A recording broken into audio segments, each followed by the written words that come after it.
person comes up and talk about the last game and the upcoming game. You guys know we're wearing black at the next game, right? Good. That's a rumor, right?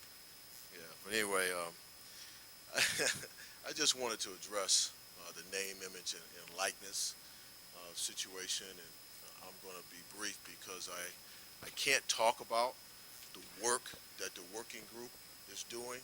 I can share with you that we'll submit our report to the Board of Governors October 29th in Indianapolis or Atlanta. I'm not sure where it is. I'll present our report. Working group is a diverse group. It represents all divisions, divisions 1, 2, and 3. So it's representing all 1,100 athletes across the country. So as you think about this issue, you need to think about its complexity as it relates to the diversity of the membership.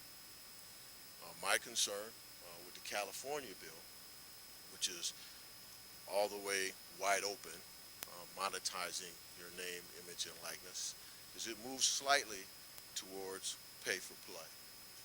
And it's very difficult for us, we're practitioners in this space, to figure out how do you regulate that?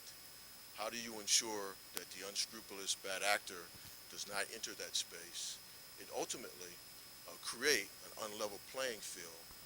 And we know that there's not a level playing field in a lot of different ways, but one of our principles is to try and create rules and regulations to try and achieve fair play.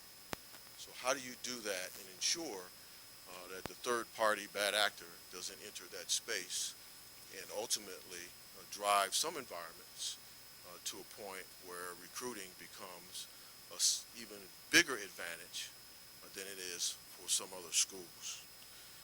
It's a complex issue, and I would ask that we all consider that we have, and some of you are in this room, baby boomers are no longer the largest workforce in our country. At the end of the day, millennials are at this point in time, and we have Gen Z coming at us. That's your 7 to 22 years old. That's your most wired people in our society. They have an average of 4 devices attached to them on a consistent basis, and that's how they communicate. So many of us, and maybe you and others, think about name, image, and likeness as it relates to the old school model.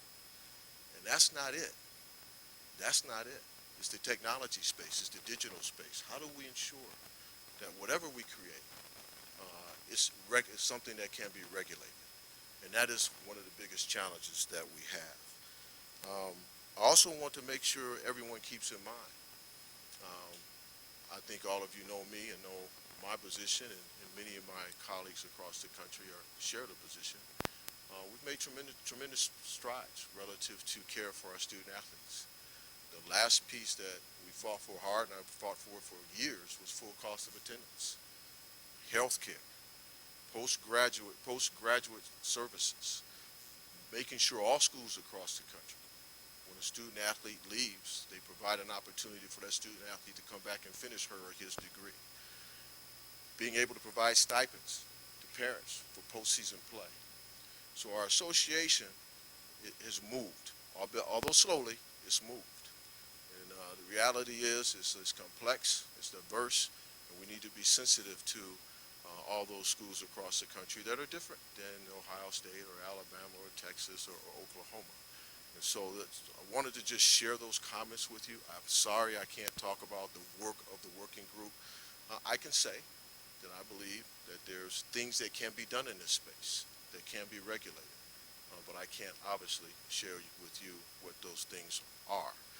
So we'll continue to work hard, have a report in October, and then the membership will have an opportunity to develop whatever model that exists. The NCAA is an organization that has taken a long time to try and modernize itself. I think over the last 5 to 8 years, improvements have been made in that space to become more modern. Creating this group is an example of that. But we can't have a situation where we have schools and or states with different rules for an organization that's going to compete together. It can't happen. It's not reality. And so if that happens, then what we need is federal help to try and make sure that we create rules and regulations for all of our membership that are consistent. And if that doesn't happen, then we're looking at a whole new model, a whole new model. And that is reality. If there's no federal engagement in this process, as Anthony Gonzalez has talked about, at the end of the day, there's a whole new model. And your jobs will change. It's a whole new model. So I just wanted to share those things with you. I might be able to answer a couple questions before Ryan comes up. So, If it is regulated and if it is on a national scale, are you in favor of athletes being able to profit off their likeness and image? I wish I could say my answer to that, but I can't, Doug. I got to be fair to my committee members and to my association. But that, and as you just mentioned, Anthony, you liked to tweet about Anthony Gonzalez earlier. You believe strongly that whatever happens, it needs to be on a national, Yes. federal issue, that it's not piecemeal. That's exactly right. That's exactly right. I wish I could talk about my feelings, but I can't. I want to represent my teammates on the working group. I think one of the big issues here, people are talking about, and I think I'm getting it from you, is competitive balance. Right. When it comes to this stuff, Ohio State has enjoyed a competitive advantage, I think, in a lot of different areas in recruiting, Right. and obviously there's not a lot of places competing at this level every year in the country. How would Right. that impact, in your mind, Ohio State's ability to maintain what it is today? Well, if we were under the SB 206, I would call it upon all 400 or 550,000 Buckeye alums across this country. You guys all pull up Cameo. You guys familiar with Cameo? Anybody? Pull up Cameo. Let's say Jerry Emick is my star linebacker, and he's on Cameo. What is it, like $150, $200 or something like that for him to do a shout out to your best friend? All 550,000 Buckeyes across this country, you need to make sure you hook up with Jerry and do a Cameo and pay him $150. That's the world we be living in. That's the world we be living in. So, no, I don't want that. How do you regulate that? And then to Ari's question, that creates an unbelievable competitive advantage for us who have the capacity to do that. Other places won't. So you have to think about, and then that is unregulated because it's wide open. It's unregulated. You don't need to regulate it. So it's wide open. So I just think we need to think those things through. I'm not saying it can't be done. I struggle after all these years as an AD trying to figure out how I'd create a regulation for that to ensure that there's a fair play across this country. I just don't know how we do that. And by the way, you're talking about Ohio State and the Big Ten. Think broader. Just think about other conferences. Already have a competitive advantage, just continue to have it? Yeah, at a bigger level. At a bigger level. Yeah. Rob and Edward from ESPN Rob. to the left. You talked about a concern for the bad actors, the people who are going to get in the way, but there's this other side, and where you stand on this, or where you think it'll go in terms of out of the shadows into the light. By shedding light on this, you get rid of the black market, as it were. Right. Is that a fair? Yeah, it's true. And with the 206 bill, yeah, you're exactly right. I mean, there's no bad actor. With the 206 bill, is wide open endorsements. So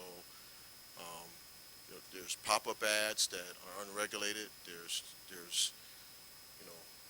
wide open industries that are unregulated. Student athletes, we're a Coke school. Student athletes could do Pepsi. We're a Nike school. Student athletes could do Adidas. It's wide open, and so that has no regulations and no restrictions or no best practices. It's got that's scary moving. So the bad actor, the booster who? Well, in that space, there is no bad actor because the bad actor is already allowed to be in that space as a good actor. In that space, there's no bad actor. So the reality is, I can't regulate that. So, if the 5 or 6 of you were doing something and one of you is trying to make sure you monetize for yourself, I can't enter that space because I don't have to regulate that. So the bad actor just enters and we don't even know who they are. because I don't have to regulate it anymore. That's what that bill does. Speculating. Could it be a situation where you would not schedule a California school? Because let's say if this happened today, Right. would you schedule California school? Yeah, I would not. If the rules are different in different states like they are, I would not. I mean, that's not who we are. I'd stay with those states and those schools that are like we are in the NCAA. So I would. What's great about California, and I have to applaud them, is they delayed it to 23 out of respect to try and allow the working group to come up with something that hopefully they may modify their bill to accommodate whatever the working group comes up with. So they are a pressure group. There's no question about it, and that's great. Sometimes a complex bureaucratic organization needs a pressure group to help it see itself. So I'm not opposed to what they're doing. I'm opposed to it for if it ever goes into play, if it ever comes into action. And final question over there, Amber? You said when California did delay theirs, but I've read where Florida is looking to do it in 2020. I mean, at this point, a lot of states are going to do it. What's next for you guys in the NCAA? Is there a compromise? Because this isn't going away. No, there's no compromise. I mean, I think at the end of the day, we're going to come up with a membership recommendation on what we should do. And that probably won't be until late 20 maybe, because our working group will do its recommendation, and then the membership has to do its work to decide what it ultimately may want to do. And then at that point in time, then the NCAA and those states will have to make a decision on how they want to manage that. So, and actually the conferences, Florida's 20, then the Florida schools will have that advantage where their student athletes can just open free market name, image, and likeness, but then they have to play schools in their conference that don't have that opportunity unless those states come up with a similar piece of legislation. So I can't give you the answer to your question. It's one of those that at the end of the day, when it's in front of you, you have to figure out how to deal with it. Does that make sense? Yeah. Going back to Ari's question, you talked about a competitive advantage. I mean, if this is on a national scale, I don't think anything really changes. I mean, the rich are only going to get richer regardless of if the But system. your richer will be different. The richer will be different. Well, some schools will have the capacity to do more in name, image, and likeness than some of the schools who do well. I can't give you examples because that would be disparagement of those institutions, and that's not right for me to do. But if you just think of it from a business point of view, imagine you're the athletic director at Ohio State with this massive resources and massive alumni base, and then you just create a list of your next 60 schools. And you try and figure out from a business point of view, where do you want to be? Because at that point in time, it's pure business. So you can figure that out, or you can figure that out if you went through the exercise and say, okay, if we had the ability to make sure that we're recruiting at the highest level as a result of this, how do we create a model where our athletes make the most? How many Fortune 500 companies? How big is the town? What's the connections with national corporations? Just think of it from a business point of view. You'll get there. Hey, wait a minute. What are you doing? Do you work? Yeah. Is he like just freelancing? Super popular podcast. By the way, I claim it. new policy. Anybody that's not working, they got to pay to get in this room. I did Okay, pay he's for got it. to buy a ticket. Gene, this is business right here. I did Oh, is that his This is business? business. So, I am wait a minute. Wait, my NIL has a price But I have a good question for to you. Everybody has seen Okay, this see how he coming. dodged me? Everybody's seen this coming for a while. Has the NCAA dragged its feet on coming up with the quote Oh, no whole question. new model?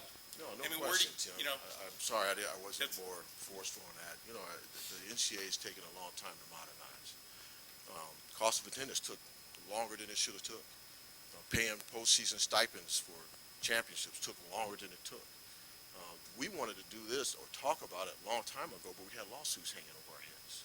So, yeah, you're exactly right. It's a large bureaucratic organization. Very much happy to be a part of it because there's a lot of good. There's no better time to be a student athlete than today. All you guys do is do the math. If you're a full ride scholarship, cost of attendance, and you happen to be on Pell, do the math on a monthly basis what you're netting. I had $10 of laundry money. So at the end of the day, this is the best time to be a student athlete. even though there's more things we could do as we move forward. So I got to go. Thank you very much.